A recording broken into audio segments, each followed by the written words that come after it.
Testing. Ça fonctionne? Jusqu'au moment avant que la batterie se flanche. Deux annonces. Juste pour dire que Philippe m'a appelé hier soir de Sherbrooke pour dire que ça va bien. Les parents de Marie-France, son père est stable malgré l'arrêt cardiaque de 4 minutes. C'est long, 4 minutes. Mais il est stable. Pour sa mère, elle aussi, elle est stable, mais très faible, beaucoup déshydratée. Alors, c'est un sujet de prière pour eux. Elle a 86 ans. Son beau-père va avoir 90 ans au mois de janvier. C'est ça. Deuxième annonce, c'est que Philippe aussi m'a appelé pour dire qu'Andréane a appelé Philippe hier ou hier soir pour dire que Guy est maintenant rendu aux soins palliatifs, Guy Gravel, et apparemment, rien ne fonctionne plus. Alors, c'est vraiment une question de jours, une couple de semaines, je ne sais pas. Il est dans ces derniers moments, je pense. Alors, prions pour la famille. Andréane est là, heureusement, puis elle va rester jusqu'à la fin. Alors, prions pour les Gravel. Alors, ça, c'est pour les annonces. Ça va pour ça? Excuse-moi, là, mais je vois un bébé à côté de moi, là. Vois-tu le bébé, là? Alors, Philippe m'a appelé vendredi soir. Oh, excuse-moi, Marlène. Sur le desktop, il y a un deuxième PowerPoint. Ça, c'est le mien. Quand on a essayé de jumeler les deux, le mien a fait Kaputski. Tout était noir ou bleu foncé. C'est ça. Excellent. Alors, quand Philippe m'a appelé pour dire vendredi soir qu'il s'en allait à Sherbrooke hier, puis il a dit, on pourra, s'il faut, juste jouer une vidéo d'un de ses anciens sermons. J'ai dit, Philippe, non. Vidéo, non. Vous regardez cette vidéo sur YouTube déjà dans la semaine, pas besoin d'avoir une autre vidéo ici dimanche matin. Alors, j'ai dit que je vais trouver un sermon, enlever la poussière un peu, puis quelque chose que j'ai fait avant. Puis j'ai quelque chose ici que j'ai fait il y a quelques années. J'ai lu le livre de John Piper qui s'appelle Finally Alive. C'est un livre sur le salut. Je ne sais pas s'il est traduit en français, je n'ai pas vérifié. À ce moment-là, ce n'était pas traduit, mais beaucoup de ces livres sont traduits. Alors, si jamais vous le trouvez ou s'il y a quelque chose, je vous le recommande. C'était vraiment bien sur le salut. Et c'est quoi le salut? Il y a plusieurs chapitres, tout ça. Puis pendant un bon temps, j'ai partagé qu'est-ce que j'ai appris de ce livre avec d'autres choses aussi. Alors, je vais le refaire un petit peu, puis là, je vais même mettre 2 sermons ensemble. On est là jusqu'à 1 heure cet après-midi, OK? Non, c'est pas vrai. Mais j'ai coupé. Dans Jean chapitre 3, Nicodème vient rencontrer Jésus. Et Nicodème était un pharisien. En fait, Jésus lui dit, tu es le docteur en Israël. Et Jésus a employé le mot « le » comme étant, c'était comme le summum de ceux qui connaissent l'Ancien Testament. Dans ce cas-là, c'était le enseignant par excellence, c'était le gars. Et tout de suite, Jésus dit, il faut que vous naissiez de nouveau. Et puis, il y a un bel échange entre les deux. Et c'est ça, il dit, ne sois pas surpris que je vous dis qu'il faut que vous naissiez de nouveau. Et Nicodème est confronté par le fait que sa vie religieuse ne compte pour rien. Les pharisiens, il y avait comme au-dessus de 600 règles qui ont ajouté sur la loi mosaïque.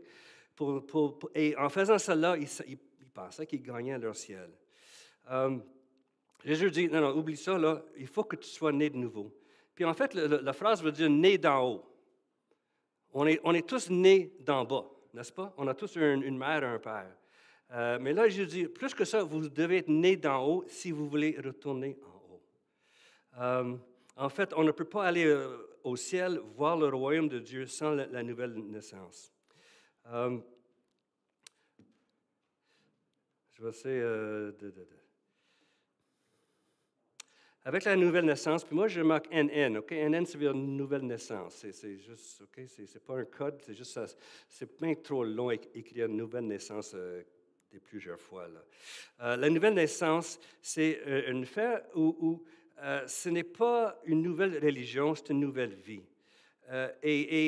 Nicodème dit, on sait que toi, tu viens de Dieu parce que les choses que tu fais, les miracles et ce que tu dis, c'est seulement quelqu'un qui vient de Dieu qui peut faire ça. Puis Jésus, il ne dit pas merci pour tes compliments, il dit, toi, là, il faut que tu sois né de nouveau. Hein? C'est quoi ça? Et plus tard, dans ce passage, il dit que la naissance vient de l'Esprit. Il faut être né de l'Esprit. Et ma question, c'est que avez-vous participé dans votre naissance? Est-ce que vous avez choisi vos parents? Avez-vous choisi où vous êtes né? Impossible. Mais Jésus est en train de dire que la nouvelle naissance aussi, ça vient de l'Esprit. Puis il dit à Nicodème, l'Esprit, c'est comme le vent. Tu ne sais pas d'où ça vient, tu ne sais pas d'où ça s'en va. C'est l'Esprit qui agit lui-même. Et la nouvelle naissance est toujours associée avec la foi en Jésus. Une foi qui est uniquement en Jésus. Et Jésus qui devient notre vie.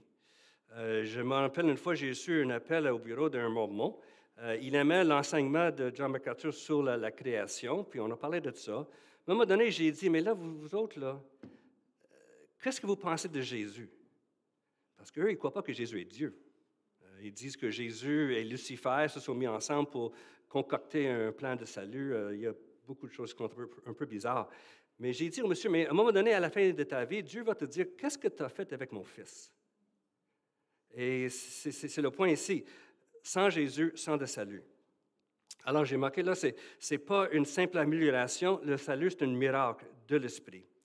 Et en fait, Dieu doit échanger notre cœur de pierre pour un cœur de chair et nous donner son Esprit. Pourquoi est-ce que nous devons, j'espère que ça fonctionne, pourquoi est-ce que nous devons être nés de nouveau? Mais verset 3 dans Jean 3 dit, en vérité, je te le dis, si un homme ne naît de nouveau, il ne peut voir le royaume de Dieu. C'est pourquoi il dit, il faut que vous naissiez de nouveau, parce que les conséquences sont éternelles. C'est éternel, c'est sérieux, il y a une portée éternelle, c'est le ciel ou l'enfer. Il faut que vous soyez nés de nouveau. Et nous ne pouvons pas voir le royaume de Dieu, nous ne pouvons pas être en sa présence et être dans son ciel si nous ne sommes pas d'abord nés de nouveau. Alors, c'est quoi être né de nouveau? Certains vont dire, mais c'est une sorte de remède. Hein? On tourne la page, on fait des bonnes résolutions, on essaie de faire le mieux, on veut aimer notre prochain, on veut être plus serviable. Écoute, c'est toutes des bonnes choses, mais franchement, ce n'est pas ça qui sauve. Nous avons besoin d'un changement radical, spirituel et surnaturel. Pourquoi? Ça, c'est dans mon texte original. Le texte de base, c'est Éphésiens 2, versets 1 à 6. J'ai le texte ici devant moi, alors je vais lire Éphésiens 2, 1 à 6. Paul dit, « Vous étiez morts par vos offenses et par vos péchés, dans lesquels vous marchiez autrefois, selon le train de ce monde, selon le prince de la puissance de l'air, de l'esprit qui agit maintenant dans les fils de la rébellion. Nous tous aussi, nous étions de leur nombre, et nous vivions autrefois selon ces convoitises de notre chair, accomplissant les volontés de la chair et de nos pensées, et nous étions par nature des enfants de colère, comme les autres. » Verset 4, les deux plus beaux mots dans toute la parole, je pense. Verset 4, « Mais Dieu, qui est riche en miséricorde, à cause du grand amour dont il nous a aimés, nous qui étions morts par nos offenses, il nous a rendus à la vie avec Christ. » C'est ça la nouvelle naissance. Hein? Il nous a rendus à la vie avec Christ. C'est par la grâce que vous êtes sauvés. Verset 6, « Il nous a ressuscités ensemble et nous a fait asseoir ensemble dans les lieux célestes en Jésus-Christ. » Alors, pourquoi la nouvelle naissance? Verset 1 et verset 5 nous dit, nous étions morts. Et ça parle comme un Dieu c'est lui qui nous a rendus à la vie, parce qu'il est riche en miséricorde. Sa richesse est surabondante, c'est illimité la richesse de Dieu, plein de miséricorde.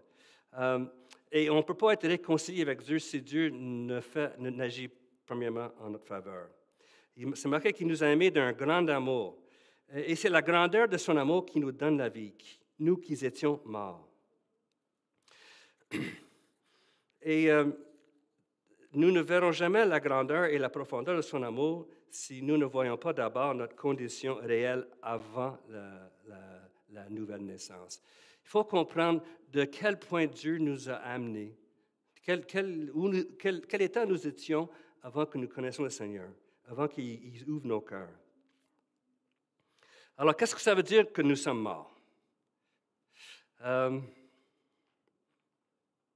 que je suis à la bonne place? Oui. Qu'est-ce que ça veut dire que nous sommes morts? Nous sommes morts par nos offenses et nos péchés. Maintenant, on ne parle pas de la mort physique. Hein? On bouge, on parle. Mon cœur bat. Jusqu'à présent, mon cœur bat. Alors, on ne parle pas d'un mort physique. Quand Dieu a dit à Adam et Ève, si vous mangez de ce fruit, vous allez mourir, ils ne sont pas morts. Ils auraient pu mourir parce que certaines personnes sont mortes quand ils ont péché. Eux, Dieu les a exercé la grâce où ils ne sont pas morts, mais ils sont devenus morts spirituellement. Alors, on ne parle pas d'un mort dans le sens où nous ne péchons plus. Mais si on est mort, on ne pêche plus. Mais ce n'est pas ça. Nous vivons selon les convoitises de notre chair et de nos pensées, verset 2. On vit quand même. Mais c'est une mort spirituelle. Et à cause de cette mort spirituelle, nous ne voyons pas la gloire de Jésus. Nous sommes en fait incapables de répondre à Dieu et à sa parole. Et ce qui suit ici, il va y avoir 10 en tout, 10 raisons pourquoi qui nous décrit notre état de mort. État de mort? Oui, l'état de mort, c'est ça. Numéro 2. Nous sommes par nature des enfants de colère. Ça, c'est verset 3b. Nous étions par nature des enfants de colère comme les autres. Le mot-clé ici, c'est nature. Notre problème, ce n'est pas simplement ce que nous faisons, c'est ce que nous sommes. C'est notre nature. Nous ne sommes pas nés bons. Notre problème, ce n'est pas les parents, ce n'est pas les enfants, ce n'est pas ton boss, les collègues de travail, ce n'est pas les étudiants, ce n'est pas le gouvernement, bien qu'on veut vraiment blâmer tout ce monde-là. Ce n'est pas la situation économique, ce n'est pas les mandats, les masques, le COVID, ce n'est pas les ennemis, ce n'est pas la faute des autres ni de nos circonstances. Hein? C'est qui le problème? Hein? C'est moi! C'est un bon mot québécois, Eduardo. Moi. Hein? C'est moi. C'est moi. C'est moi le problème. Quelqu'un a dit, à un moment donné, c'est dans un bonhomme, là, c'est aux États-Unis, nous avons rencontré l'ennemi, puis l'ennemi, c'est nous. C'est nous. C'est moi. Moi, je n'ai pas eu une bonne nature, et en faisant le mal, je confirme que j'ai une mauvaise nature. En fait, dans la prière de David, quand il confesse ses péchés dans Psaume 51, verset 7, il dit, « Voici, je suis né dans l'iniquité. Voilà qui je suis. Voilà qui je suis. Dès le début, je suis né dans l'iniquité. » Puis, avouons-le, nous sommes très adeptes à te faire sentir que c'est toi. Hein? Le problème, c'est toi, pas moi. C'est toi. Hein? On pointe du doigt. Mon problème, c'est pas moi, c'est toi, c'est toi mon problème. C'est la faute des autres. En fait, ça va plus loin parce qu'on dit que c'est la faute de Dieu. Qu'est-ce qu'Adam a dit à Dieu après la chute? La femme que tu m'as donnée. Ça part bien le mariage. Hein? La femme que tu m'as donnée. Alors, quand on blâme les autres, on blâme Dieu. Bien, en fait, c'est nous qui sommes responsables. Et il dit que ce sont dans verset 3 que nous sommes des enfants de colère. Ce n'est pas les enfants en colère. C'est les enfants de colère. C'est notre nature même qui nous conduit dans la colère. Et à cause de notre nature et de notre conduite, la colère de Dieu repose sur nous. Et c'est très naturel que Dieu soit en colère contre nous. En parenthèse, la colère de Dieu, ce n'est pas comme notre colère. Nous, quand on pique une colère, c'est parce qu'on perd le contrôle. Right? Des fois, Dieu ne se perd jamais le contrôle. Sa colère est toujours sainte et c'est juste et c'est correct. Juste faire ça, une petite parenthèse. Là. Parce que des fois, on parle de la colère de Dieu, puis la colère de Dieu, c'est comme nous. Non, Dieu, là, sa colère, c'est sainte, c'est juste, c'est correct. Numéro 3. Nous aimons les ténèbres, nous haïssons la lumière. Jean 3, 19 et 20. Et ce jugement, c'est que la lumière étant venue dans le monde, les hommes ont préféré les ténèbres à la lumière. Pourquoi? Parce que leurs œuvres étaient mauvaises. Car quiconque fait le mal est la lumière et ne vient point à la lumière, de peur que ses œuvres ne soient dévoilées. Nous ne sommes pas neutres ou indifférents quand la lumière s'approche de nous, parce que nous haïssons la lumière qui dévoile qui nous sommes réellement. Nous résistons à la lumière, nous courons vers les ténèbres. Nous haïssons ce que nous devrons aimer, la lumière de Dieu. On haït ça, on ne veut pas, on veut pas. Numéro 4. Nos cœurs sont durs comme la pierre. Dans Éphésiens 4, 18, c'est marqué qu'il parle de ceux qui ne connaissent pas Dieu. Ils ont l'intelligence obscurcie. Ils sont étrangers à la vie de Dieu à cause de l'ignorance qui est en eux, à cause de l'endurcissement de leur cœur. Le point, c'est qu'on ne peut pas dire « Oh, je ne savais pas ». On ne savait pas. En fait, on le sait. C'est nos cœurs durs qui nous empêchent de voir comme il faut. Nous sommes coupables dans notre ignorance à cause de l'endurcissement de nos cœurs. Et moi, le passage classique, c'est Romains 1, verset 18. La colère de Dieu se révèle du ciel contre toute impiété et toute injustice des hommes, qui retiennent injustement la vérité captive.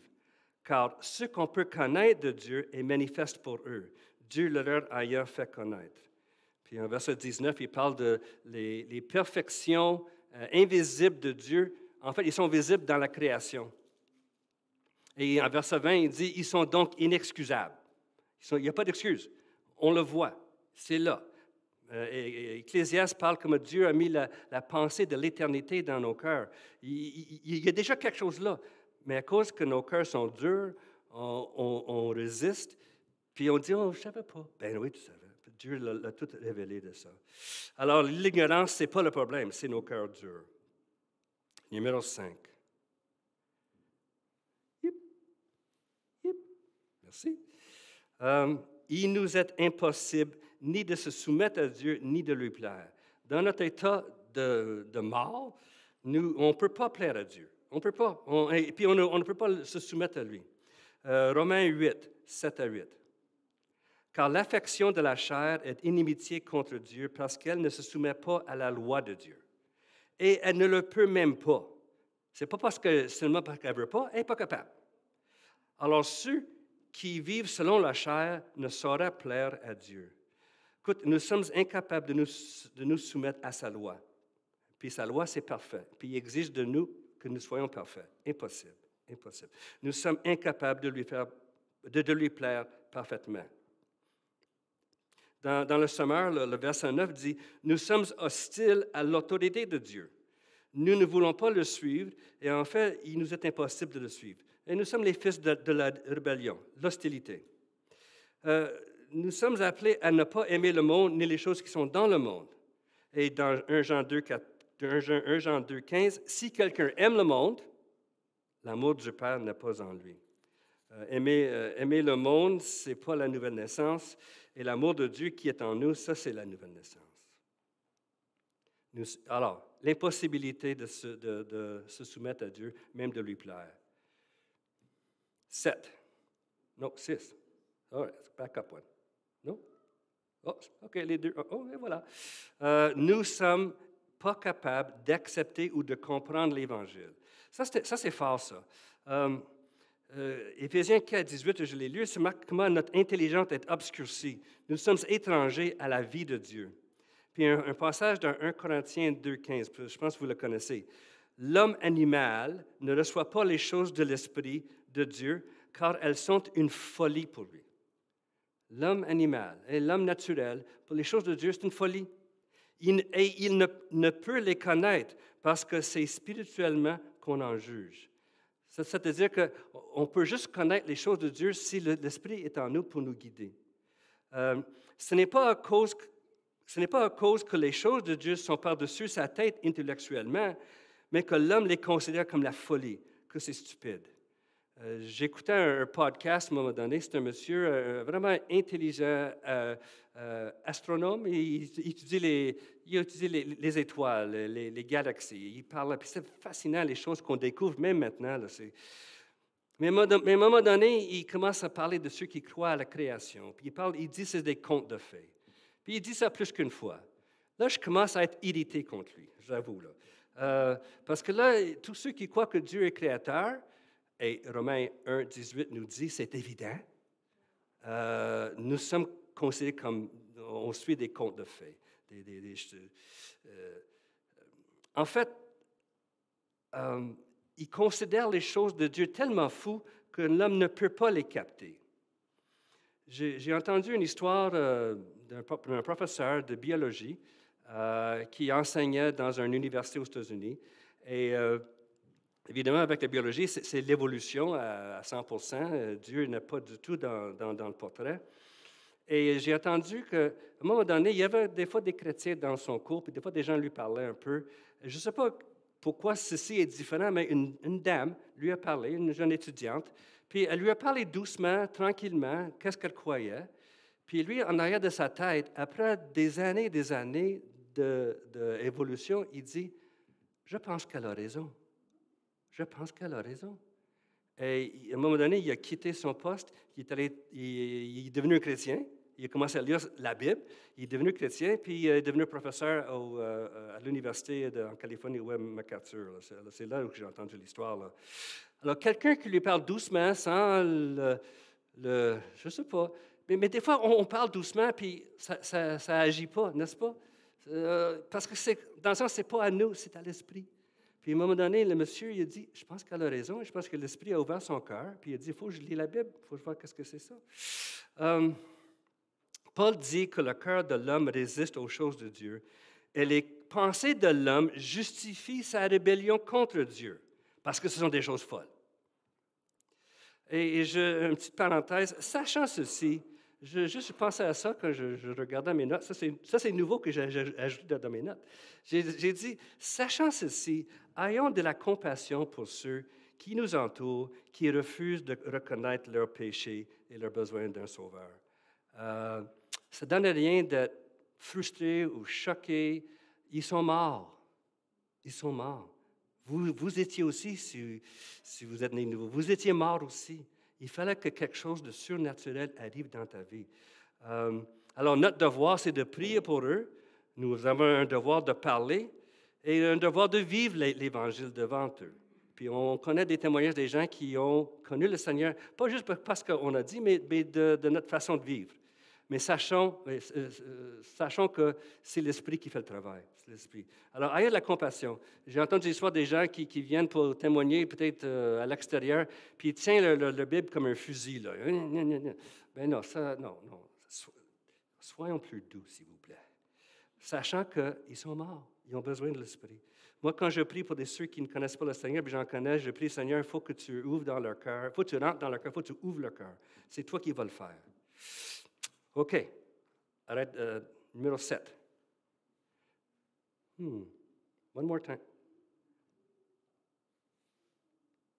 Aide-moi, Marlène, s'il vous plaît. Numéro 7.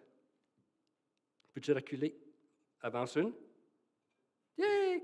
Bon. Nous sommes impuissants de venir à Jésus ou même de le prendre comme Sauveur et Seigneur. We can't do it.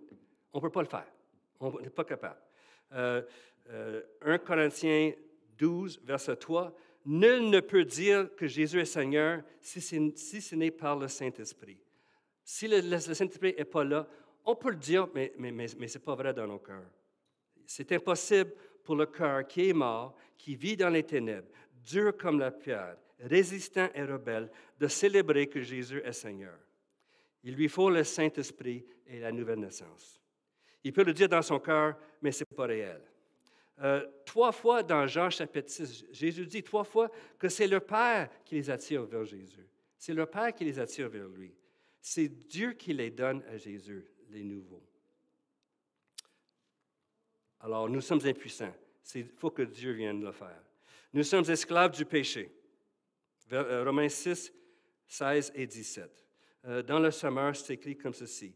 Ne savez-vous pas qu'en vous mettant au service de quelqu'un comme des esclaves pour lui obéir, vous êtes effectivement les esclaves du maître à qui vous obéissez? Logique. ou bien du péché qui entraîne la mort, ou bien de l'obéissance qui conduit à une vie juste. Mais Dieu soit loué. Si autrefois vous étiez des esclaves du péché, vous êtes maintenant obéis de tout cœur à l'enseignement fondamental auquel vous avez été soumis. Alors, n'est-ce pas vrai? Avant la nouvelle naissance, nous sommes esclaves du quoi? Du péché. Et Paul, dans ce verset-là, il célèbre notre libération du péché. Et ce qui est triste, c'est que si nous sommes esclaves du péché, nous sommes esclaves aussi de Satan, du diable. Éphésiens 2.2, on retourne dans notre passage.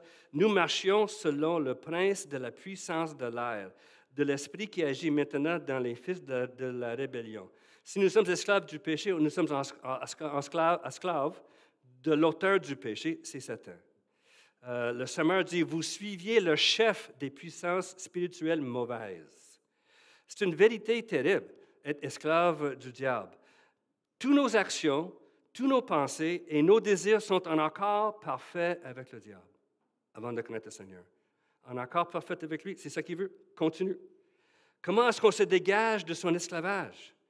Dans 2 Timothée 2,25, le croyant doit redresser avec douceur les adversaires, ce que je parlais avant, dans l'espérance que Dieu leur donnera la repentance pour arriver à la connaissance de la vérité. Et que, revenus à leur bon sens, ils se dégageront des pièges du diable, qui s'est emparé d'eux pour les soumettre à sa volonté. Alors, la nouvelle naissance consiste à ce que Dieu nous donne la repentance, il nous donne la vie. Il nous donne la vie. Il nous donne les yeux pour voir le danger et la laideur du péché. Il nous donne les yeux spirituels pour ainsi voir la beauté et la valeur infinie de Jésus-Christ. Alors, ne soyons pas esclaves du péché, ne soyons pas esclaves du diable, parce que ça va aller mal pour nous. Numéro 10. Il n'y a rien de bon en nous. Dans Romains 7, Paul parle comme un croyant. Je sais que c'est un débat dans les théologiens. Est-ce que Romains 7, c'est un croyant ou c'est un non-croyant qui s'approche à l'Évangile? Moi, je crois que si on suit la lignée les chapitres de Romains, rendu au verset 7, c'est un croyant. Chapitre 5, c'est un croyant. Chapitre 6, c'est un croyant. 7, c'est un croyant. Mais il dit, ce qui est bon, je le sais, n'habite pas en moi, c'est-à-dire dans ma chair. Là, il parle comme un croyant, il parle du fait que dans sa chair, le péché est là quand même. Nous péchons quand même, right? OK, soyons honnêtes avec ça. Mais nous avons une nouvelle nature. L'ancienne nature n'est plus là. Nous avons une nouvelle nature. Dans Romains 6, Paul dit que l'ancienne nature a été crucifiée. La crucifixion amène toujours à la mort. L'ancienne nature n'est plus là. Nous avons une nouvelle nature. Nous sommes une nouvelle création. Je pense que je m'en viens à ce passage-là. Le croyant, le non-croyant, il fait des bonnes choses. Il sait qu'il pourra faire beaucoup plus de mauvaises choses. Puis, dans un sens, il y a beaucoup de bonnes choses. Et nos corps, c'est une bonne chose. Nos cerveaux, le cœur, tout ce qui fonctionne, les yeux. La famille, le mariage, la nourriture. Qui n'aime pas manger? OK, commence. Soyons honnêtes, on aime manger. C'est Dieu qui a tout créé ces choses-là. Et c'est Dieu qui les soutienne. Après les avoir créées, il les soutienne. Alors, c'est bien que ces choses existent, mais ils existent pour la gloire de Dieu. Et l'homme charnel est incapable de lui rendre gloire. Vous savez, c'est quoi le premier commandement? C'est quoi le premier commandement? Luc chapitre 10. Aimez Dieu de tout votre... Là, c'est notre... De tout notre... De notre âme. De notre... Et de notre pensée. Tout. Le mot tout, 4 fois. Tout le temps. Tout le temps. Est-ce qu'on le fait pour 5 minutes? Franchement.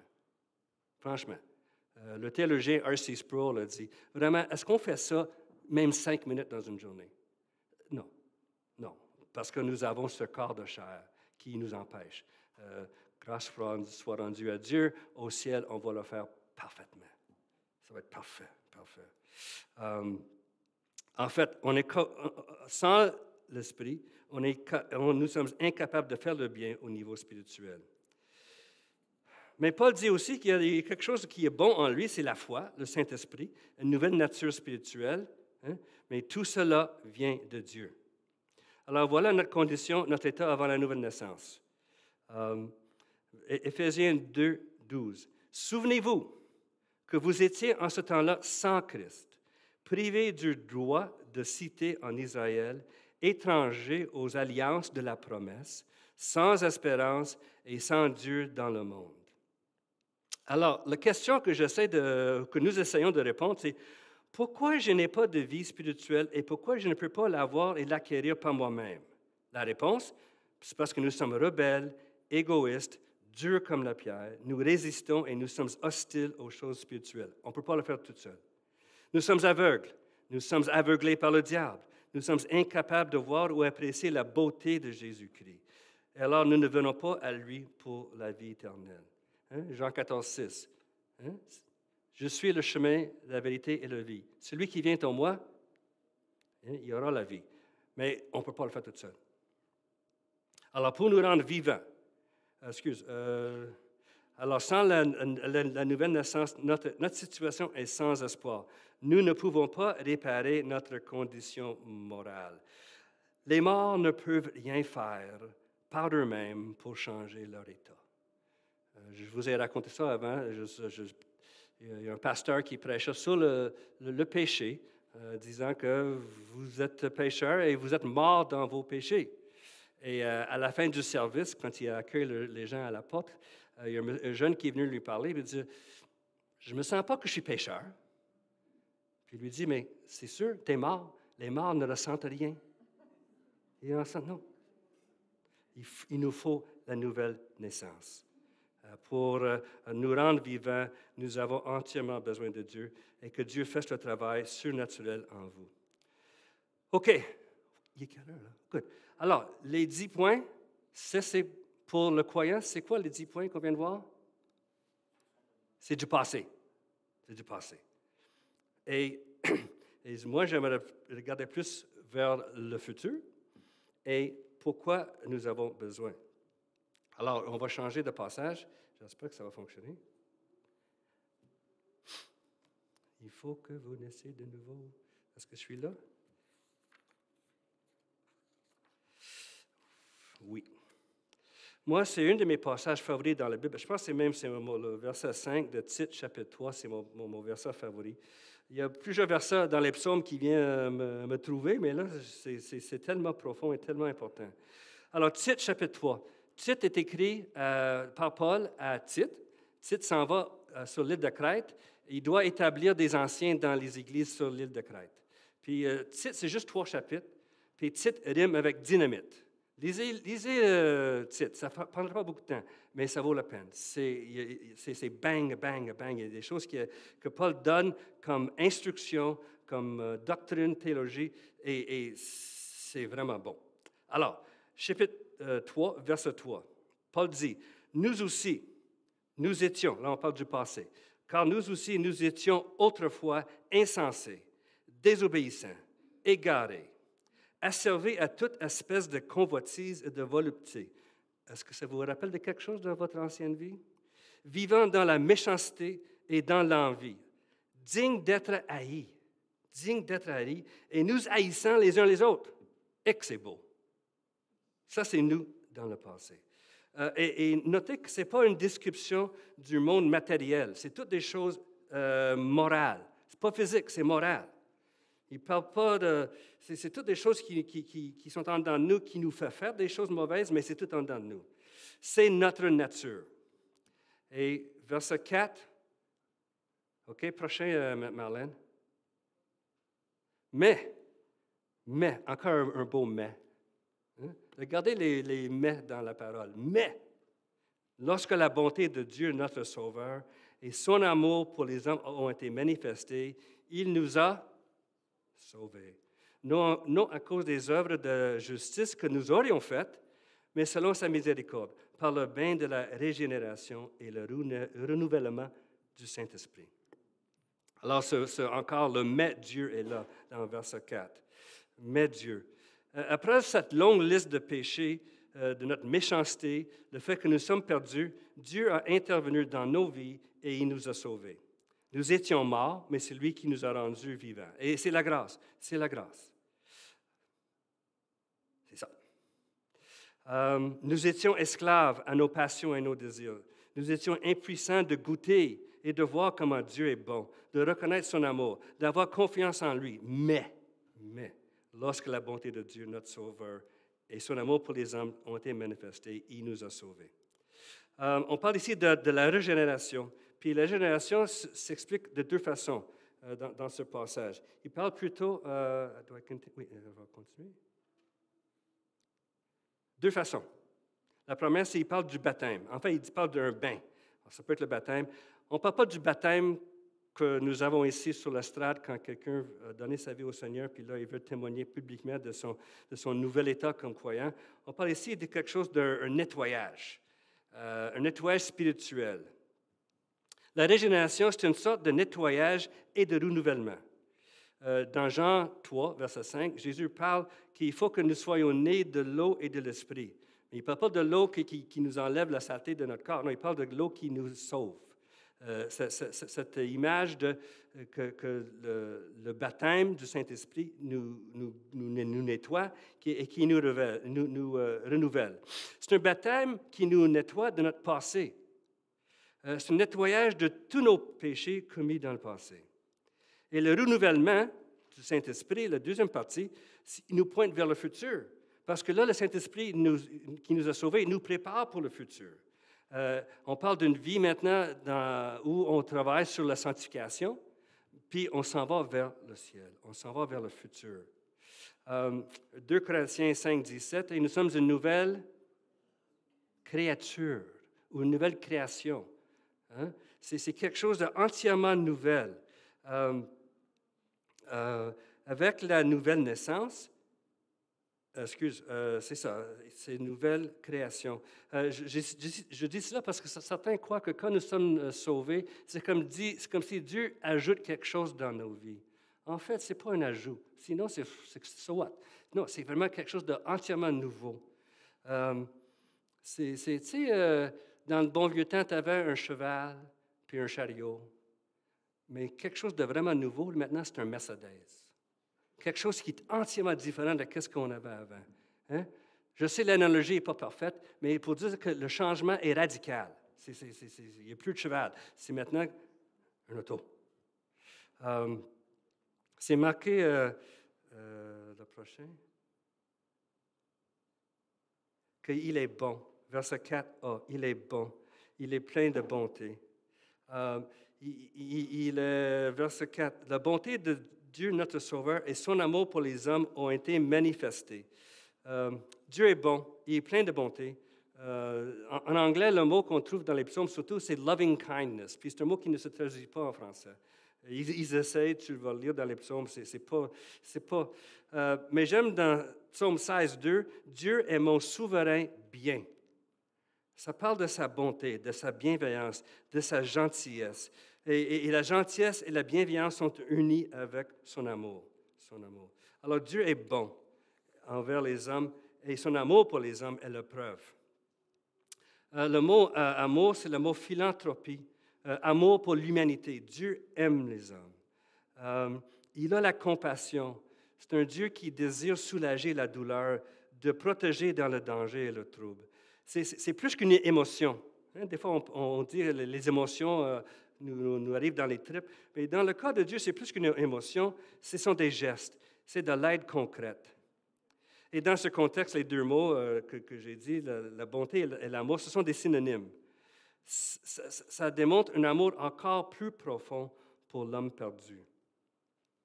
C'est marqué dans le verset 4c que ça a été manifesté.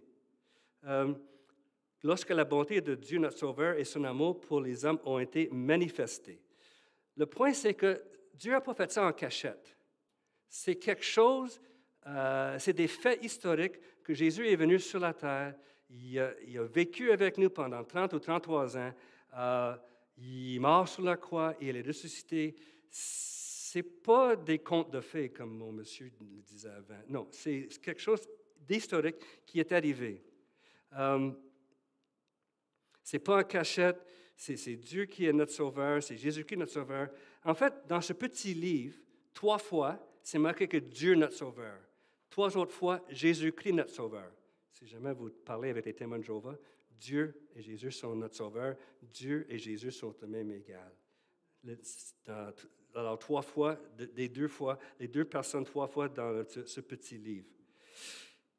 Alors, comment? C'est parce que le salut et notre régénération vient du travail de Jésus dans l'histoire. La nouvelle naissance, ce n'est pas une vapeur dans le ciel ou juste une simple réalité spirituelle, éphémère, vague. Non, c'est quelque chose de réel, basé sur des faits historiques, des faits objectifs que nous pouvons vérifier et en avoir confiance. La nouvelle naissance a eu lieu parce que Dieu a envoyé son Fils vivre parmi nous et mourir parmi nous et être ressuscité par Jésus. Sa vie est devenue notre vie aussi.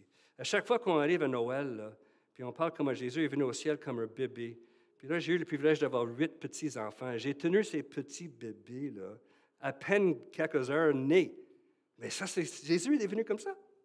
Le Créateur de l'univers a accepté de venir comme ça et de vivre avec nous, avec la poussière, puis les mouches, puis tout ça. Il a accepté quelque chose. Selon sa miséricorde, verset 5. Le mot miséricorde parle de grâce rendue à un prisonnier, à un affligé, quelqu'un qui est dans la misère. C'est sous-entendu qu'il y a un besoin de la part de celui qui reçoit la miséricorde. Nous recevons sa miséricorde parce que nous en avons grandement besoin. Et la personne qui exerce la miséricorde, il y a aussi les ressources adéquates. Ils sont disponibles de la part de celui qui exerce la miséricorde. Et Dieu, c'est Dieu. Il l'exerce parce qu'il est capable et parce que nous en avons besoin. Puis nous sommes un prisonnier, pris, esclave du péché. Il vient nous sortir de ça. Alors, dans ce mot de miséricorde, on voit l'émotion et l'action ensemble. Alors, Dieu exerce la pitié envers l'affligé. Il est animé par sa compassion et il aide l'homme à se remettre debout. On va essayer, j'espère.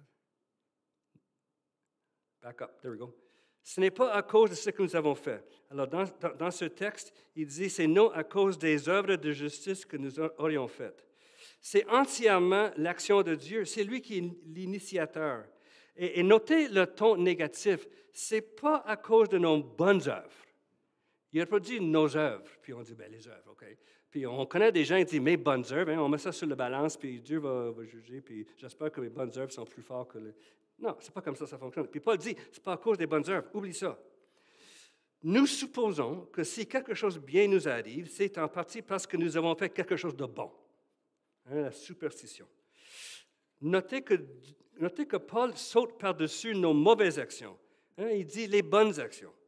Et il pointe à nos bonnes actions. Il dit que ces actions n'ont rien contribué à notre salut, à notre nouvelle naissance.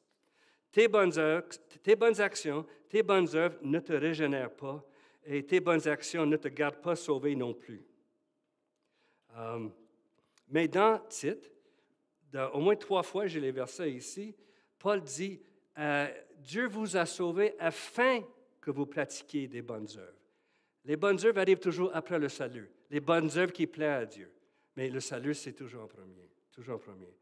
Tite 2,14, si tu veux, les versets, ils sont là. Tite 3,8 et Tite 3,14. Il parle comment les bonnes œuvres sont là, mais seulement après le salut. Et nous sommes sauvés pour les pratiquer. Et tout ça nous pousse à l'humilité, parce que c'est Dieu qui fait tout pour nous.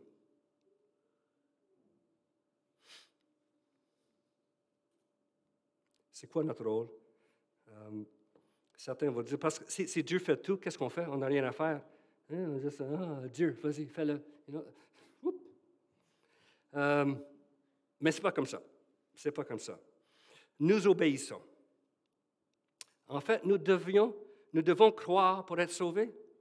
Qu'est-ce que Paul dit le geôlier?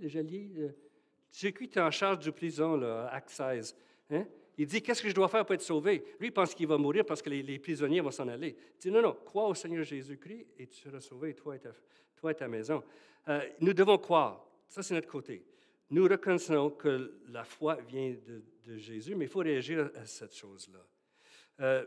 1 Pierre 1, 22. ayant purifié vos âmes en obéissant à la vérité. Alors, nos âmes sont purifiées parce que nous avons obéi. Ça, c'est notre part. Nous avons obéi à ce que Dieu nous appelle de faire. Verset 23 de 1 Pierre 1. « Puisque vous avez été régénérés, non par une semence corruptible, mais par une semence incorruptible, par la parole vivante et permanente de Dieu. » Alors, c'est quoi l'obéissance? C'est de croire en Jésus-Christ. C'est d'avoir eu une bonne réponse à la vérité.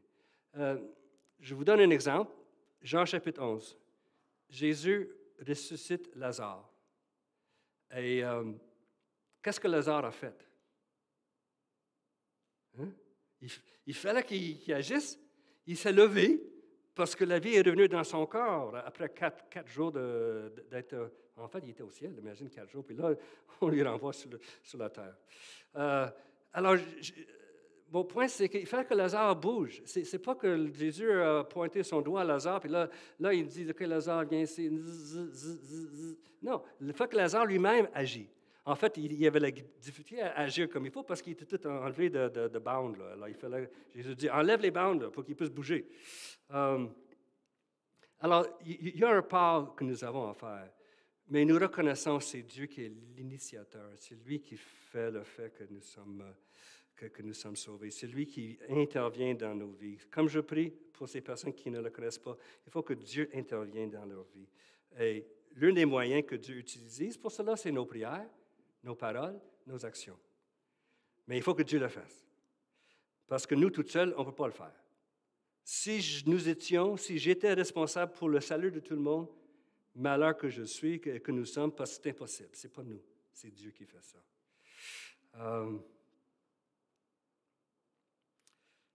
Conclusion. Nous devons croire pour être sauvés. Nous devons croire pour être sauvés. Actes 16, 31. Crois au Seigneur Jésus et tu seras sauvé. Laissés à nous-mêmes, nous ne croirons jamais. C'est impossible pour le cadavre de respirer par lui-même. J'en ai vu des cadavres. Ça fait plusieurs fois présentement que je porte une cravate, il me semble, juste pour les funérailles. J'en ai vu des cravates, des personnes proches. Je parle à mon épouse, il y a 9 ans. J'aurais aimé qu'elle revienne. J'ai dit à Dieu, si tu veux le retourner, c'est correct, je vais le prendre. Je vais en prendre soin, je vais continuer, il n'y a pas de problème. Mais non, ce n'est pas ça que ça fonctionne. Hein. Le cadavre, c'est un cadavre. Oui, une bonne journée, nous allons tous être ressuscités. Mais à part de Dieu, il n'y a pas d'espoir pour l'homme. Mais Dieu, qui est riche en miséricorde, en amour et en grâce souveraine, il est l'auteur et la cause de ta foi. J'aime beaucoup le doxologie à la fin de Romains chapitre 11, Romains 11, 36. C'est de lui, c'est par lui et c'est pour lui que sont toutes choses. Il n'y a pas d'exception. Toutes choses. Alors, qu'est-ce qu'on nous répond? À lui la gloire dans tous les siècles. Amen. Sola Deo Gloria. Un peu de latin pour vous. Sola Deo Gloria. À lui seul la gloire. Nous venons de célébrer les actions de grâce la semaine passée. Ne limitons-nous pas à lui rendre grâce juste une fin de semaine par année. Hein? Soyons reconnaissants pour le grand salut qu'il nous donne. À cause de l'état où nous étions avant. En fait, nous allons penser l'éternité à lui dire merci. Alors, pratiquons maintenant. Pratiquons maintenant. Soyons prêts. Prions ensemble.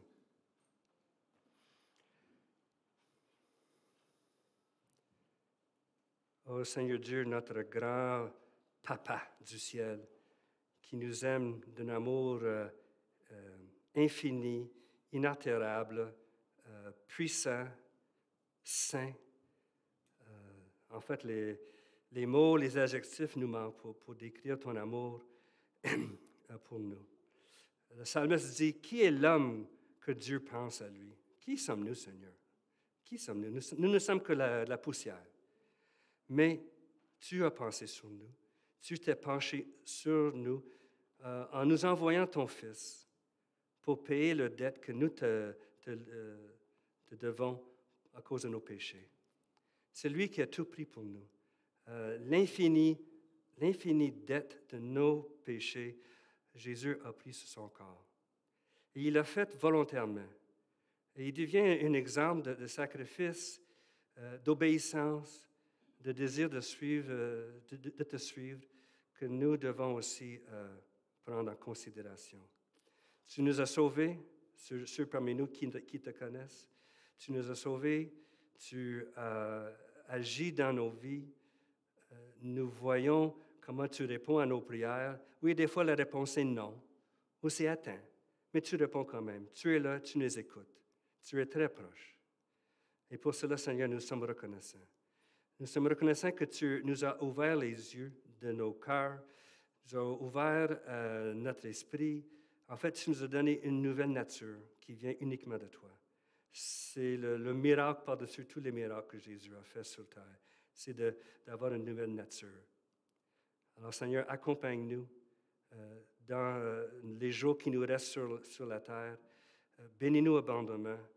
Je sais, il y a plusieurs parmi nous, dans nos familles, nos amis, nos associés, tout ça, qui ne te connaissent pas, qui ont besoin que tu agis dans leur vie. Et Seigneur, je prie que tu fais cela.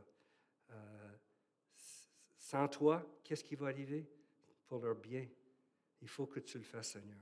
Alors, avec mes frères et sœurs ici, frères et sœurs bien-aimés, je prie que tu agis dans la vie de ces personnes, que tu les sauves, que tu sois patient.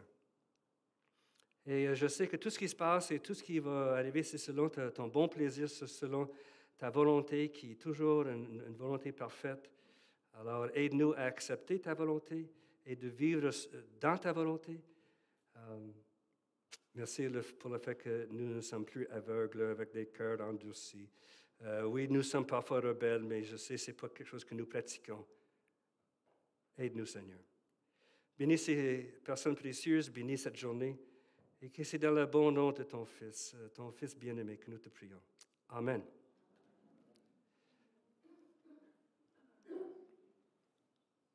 Hello. There we go. Bonne journée.